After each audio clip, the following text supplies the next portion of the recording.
এইটা আমাদের বাড়ি। বাহ, মাসিমা কোথায়? তুমি এখানে বসো, আমি মাকে ডেকে আনছি।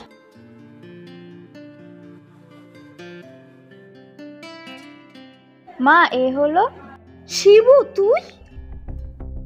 আরে শিবানী, তুই? মা, তোমরা দুজন দুজনকে চেনো? তা চিনবো না? ও আমার সঙ্গে কলেজে পড়তো। আচ্ছা, তার মানে তোর ছেলের সঙ্গে আমার মেয়ের সম্বন্ধ হচ্ছে? মা, তুমি এসব কি বলছো? এটা তো আমার বয়ফ্রেন্ড। বয়ফ্রেন্ড? আরে মাথা মোটা, ও তোমার মায়েরও বয়ফ্রেন্ড ছিল। তোর এখনো মরণ হয়নি? তুই আমার মেয়েরও পিছনে পড়েছিস? তুই কি দেখে এই বুড়োটার প্রেমে পড়লি? মা, ও সরকারি চাকরি করে। বাবা জীবন, প্রথমবার শ্বশুর বাড়ি এলে একটু মিষ্টি মুখ করো। এই আমি গেলাম।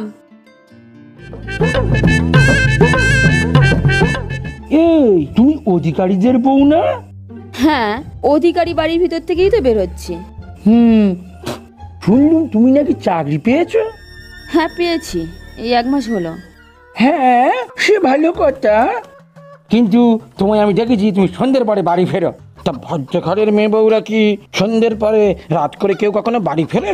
আচ্ছা, শুনুন কাকু, ভালো বাড়ির মেয়ে বউরা না রাত করেই বাড়ি ফেরে, কারণ তারা পড়াশোনা করে, চাকরি বাকরি করে। তারা তো আর তোমার বাড়ির মেয়ের মতন না যে 12 বছরে বিয়ে করে 13 বছরে 4-5টা বাচ্চা কাচ্চা নিয়ে ঘরে বসে থাকবে। আজকালকার মেয়ে বউদের সঙ্গে না কথা বলা যাবে না, এরা বয়স্ক লোকের সম্মান রাখতে জানে না।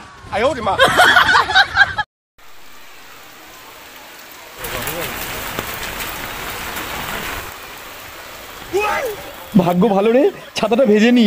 মাথা মোটা, এভাবে কেউ ছাতা আনে? আচ্ছা, এনে। সত্যি তোর মাথায় কি বুদ্ধি। তোমাকে বিয়ে করে আমার জীবনটা পুরো জ্বলে গেল। রান্নার বাড়ির কাজ করে করে আমার দিনটা পুরো পার হয়ে যাচ্ছে। তুমি এমন করছো আমি যেন রাজার হালে আছি। পুরো জেলের কয়েদির মতো অবস্থা আমার। আমার মাথায় কি ভূত চেপেছিল যে তোমাকেই বিয়ে করতে গেলাম? তুমি জানো কত দূর দূর থেকে আমার সম্বন্ধ আসতো? হ্যাঁ, দূর থেকে তো সম্বন্ধ আসবেই, কারণ বাড়ির আশেপাশের লোক তো জানে তোমার স্বভাব কিরকম। যত বড় মুখ নয় তত বড় কথা। এই, আজকে তোমার খাওয়া বন্ধ। বয়েই গেছে, ওই পোড়া রান্না খাওয়ার থেকে শুকিয়ে থাকা ভালো। এই শোনো না, একটু শপিং এ যাচ্ছি, তুমি ঝুমা বৌদিকে বাড়িতে ডাকো।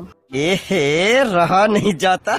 হ্যালো ঝুমা বৌদি, এই শোনো না, মধু আজকে শপিং এ যাচ্ছে, বাড়ি পুরো ফাঁকা, তুমি আজকেও বাড়িতেই চলে এসো। খতম। বাড়ি ফাঁকা? আজকেও বাড়ি চলে এসো মানে? আরে আমি ঝুমা বৌদির সাথে শপিং করতে যাবো বলেই ডাকতে বলছি। তোমার চরিত্র জীবনে শোধরাবে না না?